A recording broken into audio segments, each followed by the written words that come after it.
Hello बच्चों। हमारा प्रश्न दिया हुआ है एल्युमिनियम के निष्कर्षण में विद्युत अपघट्य होता है। गलित क्रायोलाइट में शुद्ध एल्यूमिना, फेल्सपार के साथ गलित क्रायोलाइट, ऑक्साइड तथा गलित क्रायोलाइट के साथ शुद्ध एल्यूमिना, फेल्सपार के साथ गलित क्रायोलाइट। चलिए समझते हैं इस प्रश्न को अगर समझना है तो इस प्रश्न की मुख्य अवधारणा जो हो जाएगी वो एल्यूमिनियम का निष्कर्षण हो जाएगा। एल्यूमिनियम का निष्कर्षण, ठीक है। तो एल्युमिनियम का निष्कर्षण वो भी किस विधि से, वो भी विद्युत अपघटन की विधि से, जहां पर एल्यूमिना का Al2O3 का विद्युत अपघटन कराया जाता है।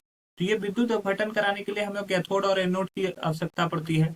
तो कैथोड यहाँ पे जो होता है वो भी ग्रेफाइट लेते हैं और एनोड जो होता है वो भी ग्रेफाइट होता है। इसमें जो मान लो कि ये एक बर्तन लिया गया, बर्तन का जो परत होता है वो ग्रेफाइट का रहता है, कोक का होता है, ठीक है। तो ये कोक ग्रेफाइट का होता है। तो ये जो होता है ये एनोड का काम करता है, जबकि इस पे एक छड़ निकाल दिया जाता है, वो कैथोड की तरह कार्य करता है, ठीक है। तो यहाँ पर एल्युमिनियम जो होता है जब इसमें डाला जाता है तो इसका गलनांक बहुत उच्च होता है, जिसकी वजह से क्या होता है कि ये रिएक्शन नहीं कर पाता है, यहाँ पर ये अभिक्रिया नहीं कर पाता क्योंकि इसका गलनांक है 250 डिग्री, 2050 डिग्री सेंटीग्रेड। और जब इस डिग्री सेंटीग्रेड पर इसको डब डाला जाएगा, हीट किया जाएगा, तो यहाँ पर जो ये एनोड का कार्य कर रहा है वो खुद भी जल जाएगा, ये अभिक्रिया संपन्न नहीं हो पाएगी। तो इसके गलनांक को कम करने के लिए, गलनांक को कम करने के लिए और विद्युत धारा को बढ़ाने के लिए, मतलब कि ये चालकता को बढ़ाने के लिए इसमें क्रायोलाइट तथा फेलोस्फर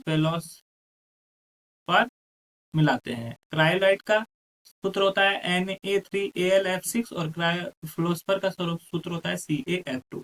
तो ये गलित अवस्था में होता है और CaF2 के साथ इसको मिलाया जाता है। तो ये क्या करता है, इसके गलनांक को कम कर देता है। कितना कम कर देता है, ये 2050 से 870 डिग्री सेंटीग्रेड तक हो जाता है, ठीक है। तो इतना जो टेम्परेचर रहता है उस पर ये आसानी से ये क्रिया होती है।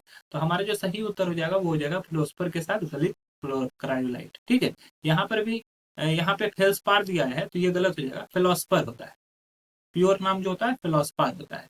तो ये CaF2 है, CaF2 के साथ गलित क्रायोलाइट मतलब कि Na3AlF6, ये क्या करेगा, ये दोनों चीज करेगा, इसके गलनांक को भी कमाएगा, साथ ही साथ इसकी चालकता को भी बढ़ा देगा। तो हमारा जो सही उत्तर हो जाएगा वो हो जाएगा ऑप्शन डी। आशा है कि यह प्रश्न आपको समझ में आया होगा।